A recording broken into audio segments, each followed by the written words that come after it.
it's like this weird special love. But I just think that guy's going to explode. Oh, yeah, I can guzzle them down. Oh, it would just melt in your mouth. Man. Nice to... Yeah.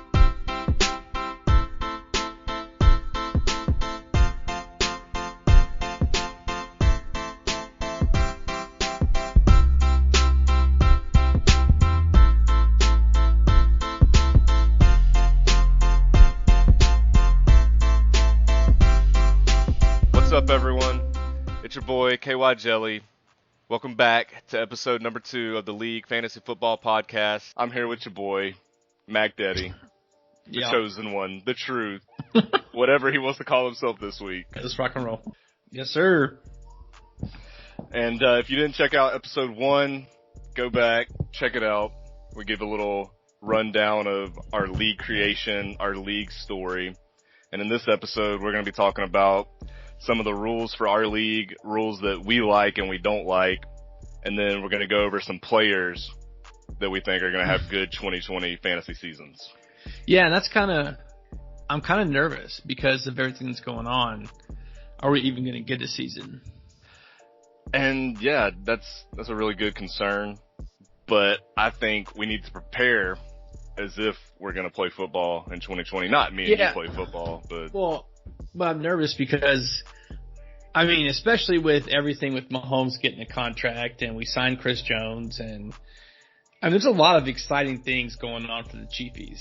And so there is. I've been trying to not get excited. And I mean, and the whole fantasy thing, it's making me excited, which is making me think about the Chiefs. And so it's like, it's just I guess a double-edged sword, you know? I mean, the Chiefs, they're returning, 21 of 22 starters? Oh, gosh. I mean, we've got Tyreek Hill, Patrick Mahomes, Travis Kelce. You've got Mecole Hardman, who if the first episode drafted as a sleeper, who turned out pretty well. You've got a guy named, which no one knows about, Pringle, and we'll get to him in the 2020 drafts, who you like later on in the episode. But, yeah, I'm a little nervous about if we're going to have a football season. Is it going to be something where they're only going to have fans? I don't know. Anyway, I mean, I'm sure that we've all heard about this, you know, watching the sportscast shows. Oh, yeah. Yeah. And just one last thing on the COVID thing. I mean, European soccer, they're doing pretty good over there. Oh, MLS, they got the MLS is Back tournament. They're managing that well. The PGA Tour, I mean, that's been going on 3 or 4 weeks now, so. I've been addicted to European soccer now. And, of course, I've always been addicted to golf. But the soccer's fun, man. I watch almost every game because I'm furloughed. It's great. What's your take on the fake crowd noise, though? I love it. Oh, my gosh, it's incredible because so Bundesliga, which is the German soccer league, they started first. And the first couple of games, my favorite team being Leverkusen, shout out, they didn't have any crowd noise. It was kind of cool to watch because it was like watching practice. You could hear the coaches and the players shout. So, I mean, I didn't play soccer. I just kind of recently got into it because I live with Thomas and Kevin, and they're big into soccer. And so playing FIFA, et cetera, got into it then. So, I mean, it's kind of fun to watch, but when they added the crowd noise, I thought, how cool is that? The fans obviously are important, but having the crowd noise makes it feel like it's a real game. And so if we're getting to the NFL season, if there's no fans and they have the crowd noise and I'm watching on TV, I'm okay with that. Yeah, I feel a little different about the crowd noise. I was watching Really? I was watching the MLS's Back Cup the other day. Guy scores a goal, and then 5 seconds later the crowd cheers, and so there's a little bit of a delay there. It's better than nothing. Well, that's MLS. I mean, I hate to say this, but if you watch like the Premier League or Bundesliga, it's very on point. Oh, yeah. But moving on to football. The best sport in the world. It is. I think we're going to have a season. I'm going to prepare my fantasy football homework like we're going to have a season, because that's all I can do. I can only control what I can control. You know what's funny? And I live by you can only control what you can't control. But I have to ask you a question, Kyle. What if the Falcons won the Super Bowl last year? Would you still have the same like level of preparation for fantasy, knowing in the situations we live in? Well, it's funny that you mentioned that because like the Chiefs, who won the Super Bowl last year, I won the fantasy championship. And yes, I'm going to mention this in every episode, oh my by God. the way. Literally, there's no, like, correlation between the two. So, the way I feel about it is, am I going to sit back and just be comfortable with this season? No. I'm going to go out and I'm going to repeat. That's just what I'm going to do. Yeah, I doubt it. If you repeat, we'll come up with a bet. If you repeat this year, I wonder what we'll come up with. But I'm going to do something. Write this down. Like something so horrific that I just know it's not going to happen. We'll come up with a side bet for that, and we will let the listeners know what that is. Yeah, because anyway, so getting into the structure of fantasy football, obviously when we first started out, it was kind of simple for us. We just did the standard rules, non-PPR. To where we are now, and being more into fantasy football, I mean, the rules really make a difference. A lot of a difference. Yeah, they do. And before we get into the rules, I just want to say something maybe we didn't mention in episode 1. We sort of hinted at it. We sort of touched on it, but not really, about our podcast being a little bit unusual, as we're not going to give just random stats and be very frank and boring and stat giving, which the guys that do those podcasts, they're awesome. They know what they're talking about. They know what they're doing. But we're trying to add in some entertainment. This is almost sort of like a TV show for fantasy football. Well, I mean, whatever, if that's what you want to say. I mean, originally this podcast is just for our friend group that we're posting to our group chat for the other 10 members of the league. Thinking it'd be fun, and if, they like it and it does well, then hell, maybe we'll post it, to the public. Yeah, this could be like a reality show for fantasy football for the guys. This could be. I mean, it'd be something fun to listen to, if we're entertaining. But yeah, no, those guys are super smart. I mean, I don't even know how that's like their job. These guys make, my good friend Aaron Watkins, he actually quit his job a few years back and did fantasy football for a living. He's actually in coding school right now to help him learn how to make his own like algorithms and profiles and everything like that for fantasy football. So, I mean, those guys obviously know what they're doing. They make a lot of money. I didn't realize how much money was in this, by the way. Yeah, that is awesome. I mean, you can literally make a living off of fantasy football. Like, not just a living, but like super, super rich. I mean, these guys are, a lot of them are like really smart about stock markets because there's a lot of similarities. We use the same terminology, ceiling, floor, et cetera, et cetera. So, kind of tying into that, get to know Aaron, and now I understand, I would say, well, these are the rules of our league. Even last year. And he'd be like, are you kidding me? Like, that's not even how it's supposed to be, apparently. Like, the biggest one is the waiver wire, which is a very touchy subject. Yes, very, very touchy. In the off season from 2019 to this year, you actually submitted a league proposal that we moved to a free agent acquisition bidding period. So you want to touch on that, explain what that is? Yeah. I mean, it's really just, usual rules, standard, to my knowledge, is the waiver wire, right, is whoever has, out of the week you're playing, whoever has the worst record or has the worst game, they get to pick first off the waiver wire. Now, I thought that was fair for, 5 years? Yeah. Until Aaron told me, well, no, dude, like, you can win a whole season off your waiver wire pickups. And it's skill, right? Oh, that is definitely true. It is, and I didn't really realize that, so I thought it was really interesting. And so, and a good example is, I'm sorry, Joey, James Conner. I mean, this is somebody who I was looking at. I knew that he was going to be good. First couple weeks, Joey has a horrible game. I forgot who he was playing, and he gets first pick, and it's like one of those picks where we all did our research. Everyone knew. Didn't James Conner go the fuck off or something? Or it was the year Le'Veon Bell, something like that, where we all knew that James Conner was the man. Well, because Joey had the worst game, he got first pick, picked him up.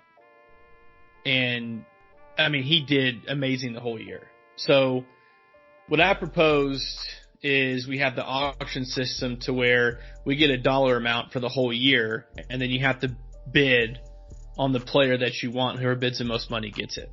It's an auction style. So in that situation, we all want James Conner. Everybody wants James Conner. And we're going to see who we can bid the most money. I mean, how bad do you want him? Are you going to spend X amount of dollars to pick him up? Or you're just going to, maybe bid somebody up to spend their money? There's a lot of strategy involved. And so that's something I really want for this next year coming up, like super. Because I think that's going to be a game changer, no pun intended. Yeah, I really like the fab system for sure. And I think it's definitely going to change some of the strategy going into our league, because now the top guy of that week could basically get the top free agent if he puts up like 20% of his fab for the year, 30% of his fab, and beats out one of the other contending teams for that free agent. Well, and this is kind of on a sidetrack here, but I just thought of this question, and knowing our friends, this is gonna, if they actually listen to this shit, this is gonna create so much controversy. I can't wait to ask this question. And Kyle, before I ask this question, I need you to 100%, like, do man to man on our shit. You gotta be honest. You gotta be objective. Alright, shoot. I swear to God, Kyle, if you do that Kyle dumb bullshit, you're going to instigate something. I need you like 100%. Just like be real. Since the league started in 2014. Okay. To now. Who do you say top 3 best fantasy football players in our league? Go. Alright, so for our league, top Don't fantasy answer football. so quickly. I'm going to chew on it for a second. Okay. But I just want to say we have some pretty seasoned and experienced fantasy football players like myself and you. I'm not saying that's my top 3, but we also have some bottom feeders every year. I mean, I'm just going to be real. We got our bottom feeders in our league. Pico, Levi. Yeah, he fucking shit the bed this year. First year in our league. God.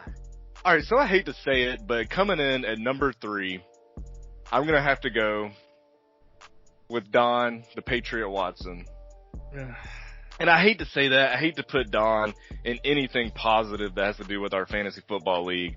But you look at it, he has a championship. He has multiple winning seasons. And I mean, he has a championship. How can you argue with that? And then number 2, I'm going to have to go with Thomas. Yeah, I would agree. So 2018, he won the fantasy championship. I believe he was runner-up one year. So literally 3 out of the 4 years that he's been in the league, he's been in the playoffs, close to breaking through with the championship, and he did in 2018. Yeah, no, I mean, he's in my top 3 for sure. I mean, I could go myself or Kevin, but I'm not going to do that. I'm not going to pick one of those two. Yeah, because you're not number 1, neither is Kevin. No. So I'm going to honestly have to go with Joey. Yeah. And it's weird. Joey has not won a championship in our league. He's came close, but I feel like every draft I'm looking at Joey's team like, man, I wish that was my team. I wouldn't go that far, but there's definitely at least, so Thomas and Joey are my 1 and 2, right? Joey being number 1, Thomas being number 2, and you got to give them a 3 to Don just because he's won. And I mean, you got to give it to him there. And yeah, so we're in agreement. Kevin won, but he's done so bad after that. And here's another reason why me and Kevin honestly could not be in the top 3 is there's a little bit of the collusion factor with me and Kevin. Yeah. I'm just going to go ahead and admit it. I dabbled in the collusion, like I said in episode 1. Kevin, we mentioned in episode 1 that he also was involved in some trade collusion. Yeah, and that's something that we'll get into with the league rules later. Yeah, my top 3 would be Joey, Thomas. Yeah, same thing. And with Joey, there's always 1 or 2 people from his team that I would want on my team. Thomas, one or two people that he's obviously did his research, blah, blah, blah. Don's only number 3 because he's won a championship. Yes. And he's made some really fucking stupid picks, but he's not like completely ignorant to fantasy football. And he does put in some time. So he's got to be number 3. Yeah, I agree with that. I honestly, if they listen to this, I cannot wait. I hope this like sparks like World War III. I mean, how can it though? I mean, we gave Don credit. We never do that. So Exactly. But going on to rules in our league. So this is our first year with the free agent acquisition system, like we mentioned. And we also have a new loser's punishment. So before, our punishment was just getting the Seiko award, the ball sack, the golden trophy. Well, the Seiko is from the league, the show, which our whole entire fantasy football thing got started from. So, it was actually the douchebag award. Yeah, it was the douchebag trophy, the golden douche. Yeah. And that's lost now. Yeah, I think I was the last person to have it. Yeah, so now, this year, our loser's punishment, league voted on it, and it's going to be the Waffle House Challenge. I've seen this in a couple other leagues. So basically, the loser of the league goes to Waffle House, has to stay at Waffle House for 24 hours, and every waffle that the person eats subtracts an hour off of their time that they have to stay at Waffle House. God, fuck that, dude. Being anywhere for even more than 3 hours. See, I'm not a fan of challenges like this. I'm really not. Alright, but, I mean, for me, you know that I love sweets. Yeah, so I mean, for you, I've seen you eat a dozen. I've seen you eat a box. Was it a box and a half of Krispy Kreme donuts? Oh yeah, I can guzzle them down. But doing this at Waffle House? Yeah. I can't even do that. I think that rednecks have like this weird thing with sweets. Even your dad and fucking coconut cake. Oh man, coconut cake is the bomb. It's really weird. Like your dad and it's just like him and it's like this weird special love for coconut cake. It's really weird. I've never seen another man love something as much as your dad, Papa T, loves coconut cake, which is really funny. Yeah, that's a good poll question. Drop down in the comments what y'all's favorite cake is. For me, it's coconut, but I love red velvet too. Oh, dude, do you remember Papa Lou's? Dude, Papa Lou's. I remember that. God. Dude, that woman's fucking red velvet cake. You know I hate sweets. Oh, dude, shit. It was on point. Oh my God. I forgot about, you know that they shut down. Like before all this COVID shit. Oh, dude, that sucks. Dude, Papa Lou's. So we talked about Spikes in episode 1. There's this little tiny, like I'm talking hole in the wall soul food place called Papa Lou's. And it was this husband and wife duo team. And it was just like this buffet style of like really good country soul food. And the wife made these cakes homemade from scratch. And the red velvet cake was like, oh, it would just melt in your mouth. Man, why'd I bring that up? Now I can taste it right now. I gotta go find Papa Lou, man. We gotta go find him. Him and Marcus Lattimore. Yeah. They're definitely on our list. Anyway, sorry, I got distracted. Alright, so that's our loser's punishment is the Waffle House Challenge. Which I would do awful at. I mean, I think that I would be the person who, if I lost, I probably wouldn't do it. Oh, don't say that. I probably would. I'm just saying, like, and that's what's great about this, the fact that I don't want to do it so bad, I'm going to have to really try. No, we will drag you out and you will do it. I'll get last in this fucking league this year. Alright, so another rule in our league is the veto system. Last year there was a little controversy with the veto system. I would say it was quite a bit. By little I meant huge. So like Levi, during the year, he was having an awful year. And basically, he was just going to give his players away. Kevin coerced him. Which I've never heard of ever before. Yeah, it's not like we're tanking for the number 1 draft pick here. Yeah, what the fuck? I don't, anyways. So, Kevin coerced him, and we had text messageable proof in the fantasy courts of what went down in this collusion case. So, typically we don't like to use the veto system. I mean, if a trade is a trade, if one person thinks he's getting the good deal and the other person thinks he's getting a good deal, then that deal should go through. But here in this case, it was actually a bunch of collusion going on. So we moved the veto system to 7 votes instead of 4 that I think we had before. Yeah, I was gonna say, what was the original rule we had in place? Well, we started off with, we had an 8-team league, I think in year 2, so we had 4 votes for the veto, and this year we have 7, and we have 12 members. Yeah, but that's what the controversy was. So I think what happened was we had it to where 4 people had to veto the vote, which is half of the league, when we had 8 people. But then when it got to 12 people... Yeah, it never changed. It never changed. So what does that mean? That only 4 people had to veto it? Yeah, that's right. Only 4 had to veto it out of 12 teams in order for the vote not to go through. Now, what you have to understand about the importance of this is that we're in war, and we're all friends. So... if I'm pissed off at somebody one week and they want to propose a trade, I'm just going to fucking veto it, no matter if the trade's legit or not. I'm sure there's many other fantasy football leagues out there that are like that. There's no way. Like, if this guy beat me last week and he wants to get a fair trade, fuck you.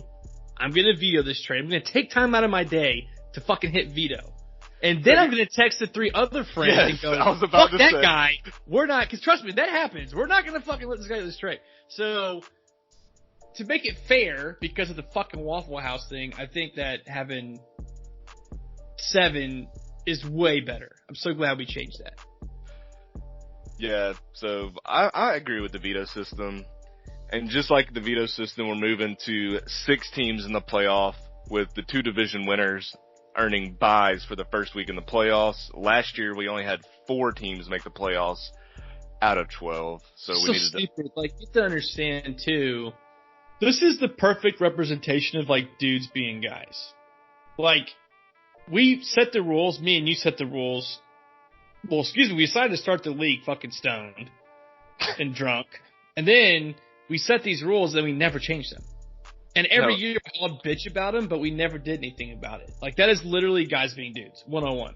Yeah, and I wonder if this had a little bit of what happened to Kevin being the commissioner. I mean, he was commissioner for 2-3 years and never changed any of these rules, never brought them up.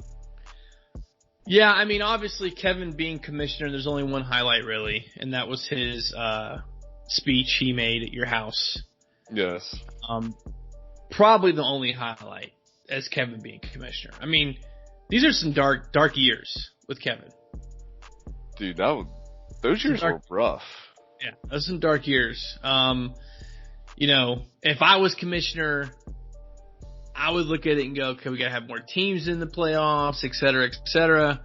So now we've got, who's the commissioner? Taylor's the commissioner.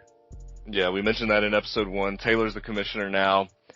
And getting into our league's final rule that we changed this year is the draft order. So usually we come up, like we said in episode 1, the pool ball thing. Last year, what did we do last year for the draft order? That was the football in the bucket shit or whatever. Yeah, so we had like a football bucket throwing challenge. So who had the best quarterback arm? We did that. And to clarify real quick too, we're still drafting live in person now. This is still something we've done 6 years. Oh yeah, and definitely. The people who can't make it, we'll put them on Skype or on a laptop. But I mean, the fact that we're still drafting 6 years later in person on a board is pretty impressive. Oh, it's awesome. If your league is not drafting live, y'all are doing it wrong. It's so much fun. And I wonder, like, so this year too, what we, oh my God, I remember we had like a State of the Union type deal, but it was like, no, it was like town hall. Like, not state, it was like a town hall. Yes. Where Taylor, with his shitty internet, tried to Skype we did a Zoom call to go over the rules and regulations of our draft this year. And it was fun, needless to say, a lot of shit talking, a lot of anger and frustration, but somehow we managed to get through it. And I'm curious to see if there's do other fantasy teams do that? Yeah, that was pretty unique this year, and I thought it was a cool idea. I mean, only Taylor being the commish would we ever do a State of the Union address. Yeah. No, that is 100%. I don't know, with the whole COVID thing going on, it was nice to see everybody's face besides Don's, but yeah, it was nice to... Yeah. Don was kind of a bummer, seeing his face on there. Kind of darkened the screen a little bit, if you know what I mean. So getting back to it, I mean, each year we try to have a unique way to select the draft order. This year, what the league came up with was a $10 limit at Dave & Buster's. So any game you want, $10 to spend, and whoever has the most tickets after those $10 is going to get to choose where they draft. Very cool, by the way. That is. That's kind of a cool idea. And there's a little bit of strategy involved there, but there's a little bit of luck also, so. Yes. So that's kind of the major rules that we've changed or have not changed since we started. And so I think this year is the first year to kind of end the whole rules conversation. I think this year we've actually got the rules accurate. I think that if you're going to there's going to be more strategy this year. And I love that. I really do. So I'm really happy about that. So moving on into who's going to be good this next year. Now, I don't really want to talk about the obvious people, like Mahomes.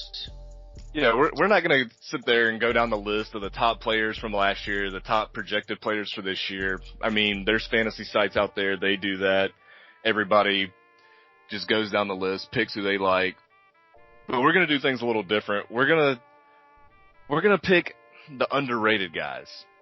Maybe the guys who aren't getting as much love in the fantasy community. We're going to bring some of those guys up. Yeah, and first one, if I could start this, was the guy I was talking about earlier, Byron Pringle. Weird name, plays for the Chiefs. And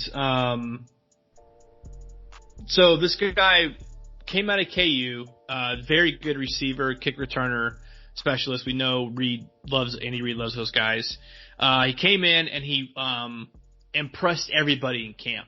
Like, everyone was like, oh, this is 2 years ago. He got hurt.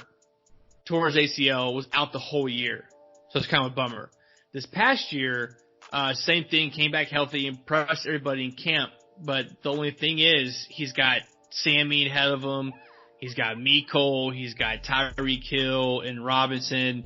So if you remember when Tyreek Hill got hurt and Pringle played. Now this guy, he's like a possessive receiver. He's big, he's tall, he's fast. So he actually had some good games. And he's super explosive and he's going to fit really well in our offense. And I think this year, this guy could have a breakthrough season and he could be a good late round pickup. And that's one of the guys that I'm really I'm hoping an explosive offense that can really, could be a good receiver 4 or 5 when you got a guy on bye week, play him.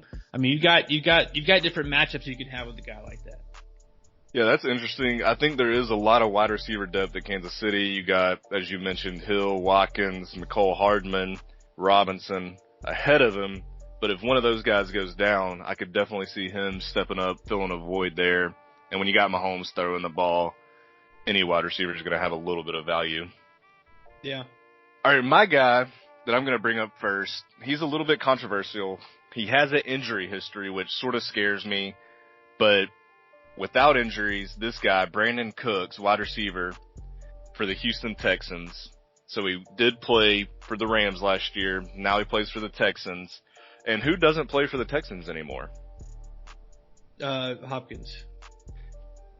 That's right. So Hopkins' targets have to go somewhere. And Will Fuller, he's often injured, just like Brandon Cooks. But if Brandon Cooks can actually stay healthy, I think he has some value in that offense. I mean, Deshaun Watson throwing the ball. They got David Johnson now running the ball, so hopefully he'll open up the passing game a little bit. And their head coach, Bill O'Brien, I mean, he likes to air it out. Yeah, I mean, It's funny you say that. I actually like Will Fuller more because he's super fast, and Hopkins has been there his whole career with Will Fuller. And when Hopkins is hurt, he shines. Hopkins is gone. They've got it. Him and Hopkins, him and Deshaun Watson have a connection. Being Will Fuller, I mean that Will Fuller would be a draft. He'd be for me. I would take him top 6, top 7, first 6, 7 rounds. I know it's a hot take, but I just think that guy's going to explode. And what's funny is you bring him up. I was talking about this with Thomas. What if the Chiefs got Will Fuller and got rid of Sammy? I don't know, man. I feel like they won the Super Bowl. They just need to stay pat with what they got. Try to go out there and repeat. The problem that I have is when I was looking at the Houston Texans wide receivers, and the reason I like Cook so much, and the reason I'm a little bit cold on Will Fuller, is that he usually has big games, 2 or 3 throughout the season, 30-point games in PPR format. But the problem is I don't know which one of those weeks he's actually going to have that game. Yeah, that's because Hopkins is taking all the targets. So now he's gone. Yeah, you got Brandon Cooks, but Brandon Cooks is like I don't know. I see what you're saying though. Yeah, we'll have to see how that one plays out. All right, who's your second guy on your list? Oh, that's a good question. I mean, I really hate to keep on the Chiefs trend, but I gotta go with, I mean, this may not be like Clyde Edwards-Helaire. I know he's projected high, a lot of expectations, but, you know, when it comes to drafting, you got a guy, I think he's the perfect guy that everyone's going to be high on, but as the draft, our fantasy football draft gets closer, his stock is going to drop. I think he's one of those guys that he's like, it's like, not Joe Burrow, can't compare him, but I think Edwards-Helaire is going to be the guy where everyone wants him, draft comes, he somehow slips 9th, 10th, 11th round. I think he's there. I take him. I like him. I think he's going to do really well in our offense. Really well. All right, so if you're waiting until the 9th or 10th round to take Clyde Edwards-Helaire, he's going to go probably mid-second, early 3rd round. But he shouldn't.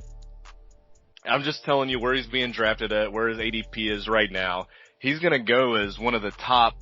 No, he's not. 20 running backs. Dude, we're not talking about we're talking about our fantasy football league. The same league where Keenan Allen slips to the 3rd round. That is true. The same league where fucking Baker Mayfield got drafted, first, 2nd round?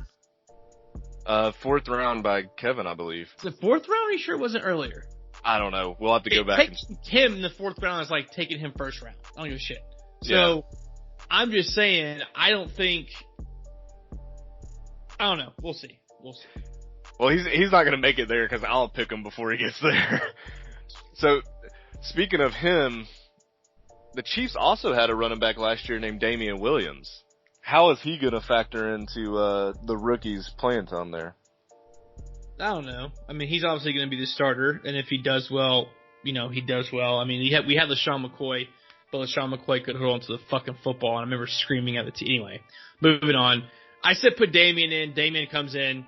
He fucking runs super hard. He reminds me of Kareem Hunt. Dude, let's not forget, what if we had Kareem Hunt still? Oh, man. Oh, my God. Yeah, Kareem Hunt, he's a beast. He came in last year for the Browns and freaking dominated when he came back. Anyway, Damian Williams runs like Kareem Hunt.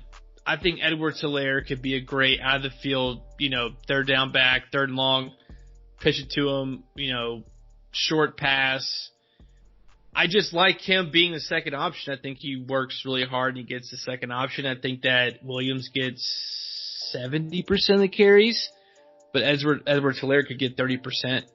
I mean, that's probably. Oh yeah, definitely. Early on, that's going to happen, but I could see 4, 5, 6 games into the season, Edwards-Helaire actually overtaking him. Wrong. I disagree. I can't. As a Chiefs fan, watching Damian Williams and what he did in the playoffs, there's no fucking way I can say that a rookie who hasn't played in the NFL can overtake him. And as a Chiefs fan, you shouldn't be able to say that. But fun fact, Andy Reid, regardless of where he's at, whatever skill position you're in, if you're part of his offense, you have to learn every single player's position. So, like, Mecole Hardman, as a rookie, had to learn every single wide receiver position. And that's pretty cool. That's pretty cool. I mean, that means that that makes his offense so dynamic. Anyway, yeah, Chiefs. Who's someone you like? Yeah, you got to get off the Homer train there with the Chiefs. I really do. I'm with you. I agree. But I'm going to actually double down on rookie running backs here. I'm going to take as my second player Jonathan Taylor. Yeah, I like him, man. So he was a running back out of Wisconsin. He ran hard at Wisconsin. He ran fast 40 too. He did. He broke multiple school records at Wisconsin. He's going to the Indianapolis Colts. They selected him in the draft. And if you remember last year, Taylor took Marlon Mack in the third round. We all made fun of. We dogged him. I'm not going to lie. I dogged him for it. I did too. And early season before he got injured, Marlon Mack was one of the top fantasy running backs last year. Which is unbelievable. Yeah, and so they drafted Jonathan Taylor. They spent that second round draft pick on him, which means they really value him. I feel like Marlon Mack's going to have some of the carries still, but I definitely see Jonathan Taylor taking over this backfield as the season progresses. Man, I know this isn't a sleeper pick, and that's not necessarily what we're talking about, but I'm telling you right now, I drafted him last year. Oh, Kyle Murray, sleeper pick on me last year. Come on, shout out. No one was even thinking about Kyle Murray. Maybe you were, but I know a lot of people weren't in our league. This guy, second year, watch. He's a guy who, if he's around when I'm ready to draft a quarterback late, that's the guy I'm grabbing. I think that guy is going to do. He definitely has top 5 quarterback potential this year. Do you really? Do you think so? Is it top 5? Yeah, in my top 100 rankings, I have him as actually QB number 4. Really? Yeah. So I have number 1. I have Patrick Mahomes. Then I have Lamar Jackson. Yeah. And then I have Dak Prescott. And that sort of is hot takey, I guess, not having Lamar Jackson number 1 overall as the quarterback. No, you're just trying to instigate shit. Nice try. We've been friends too long. I know. I know you're just trying to start shit. But Lamar Jackson could easily have a better season than Mahomes. Oh, yeah. Easily. Because Lamar Jackson had, this is for a stat that I don't know if a lot of people know, had the highest pocket percentage completion, highest pocket, you know the fuck I'm trying, what am I trying to say? Highest completion percentage out of the pocket. Out of the pocket than any other quarterback last year. That's more than Tom Brady. That's more than Aaron Rodgers. That's more than Patrick Mahomes. I mean, that's a fucking incredible stat to have as a quarterback, knowing the kind of player he is. Oh yeah, but when you have the run game that he has, the dynamic running game, that's going to open the passing game up a little bit. But he still is a great player, don't get me wrong. Dude, I got the Ravens going to the Super Bowl this year. They beat the Chiefs in the regular season. When we play them, they're going to beat us in the playoffs. I think that the Ravens are going to just take this season by storm, man. They're hungry. They got a guy. I mean, you saw with Patrick Mahomes. You got a young guy comes in. So, I mean, not selfish. I don't know. They're fucking scary, dude. Oh yeah, definitely. They're going to be a tough out. Who do you have as your third and final player here? Oh, I don't know, man.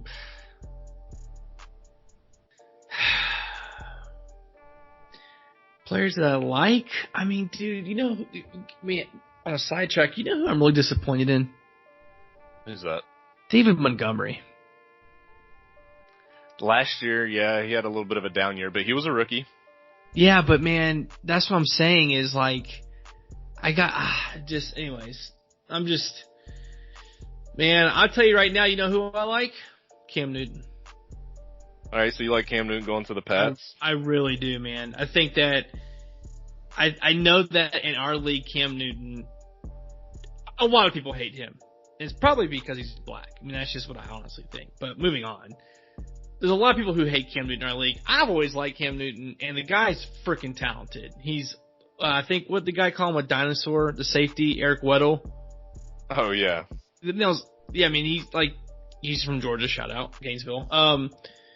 Anyway, Belichick has a history of turning players into his system. He had Cam Newton, who's hungry, took a 1-year deal, and I mean, I watched his little thing on OBJ's whatever, and he made some good points. All these other guys getting paid, you don't have Cam's pedigree, just because he's a little bit outspoken.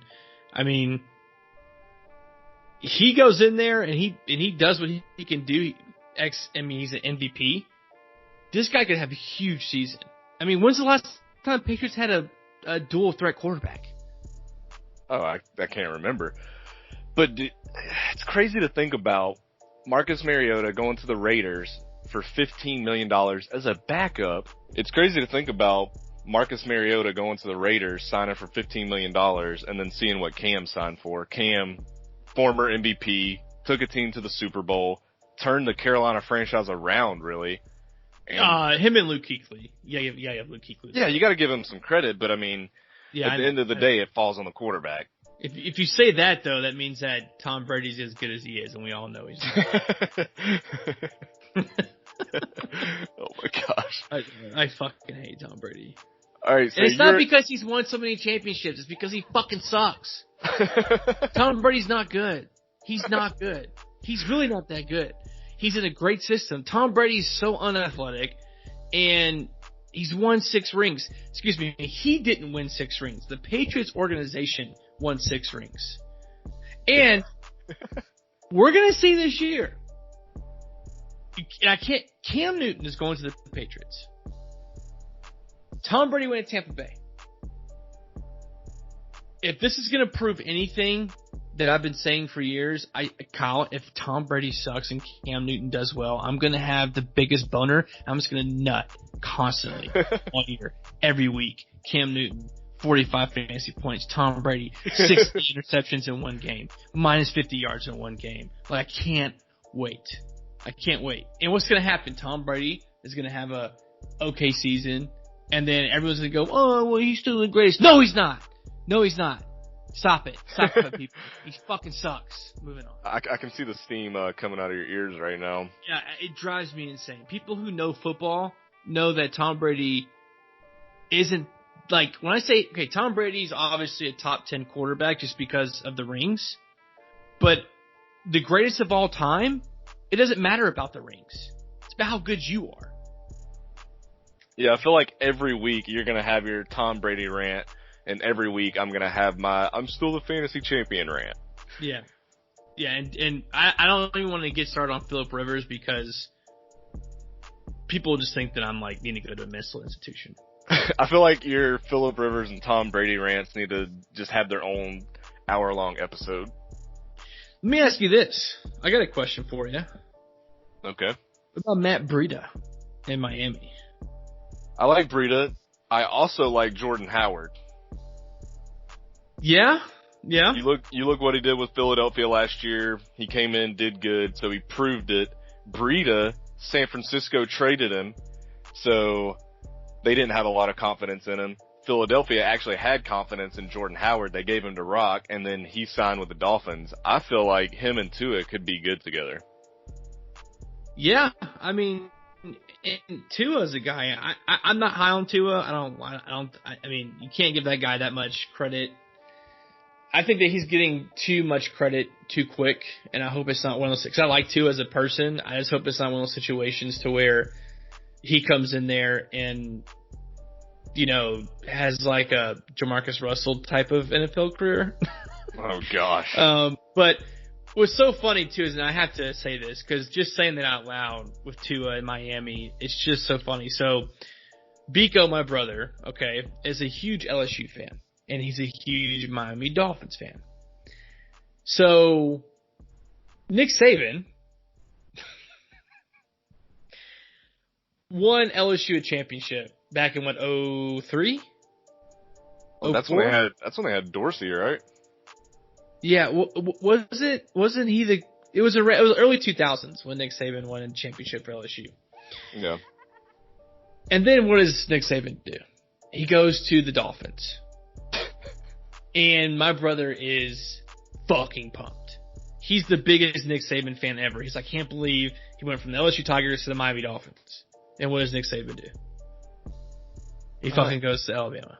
He didn't work out in the NFL. No. And he shits all over the Miami's organization, lies to all their faces, and then goes to Alabama, and then proceeds to butt fuck LSU for a fucking decade.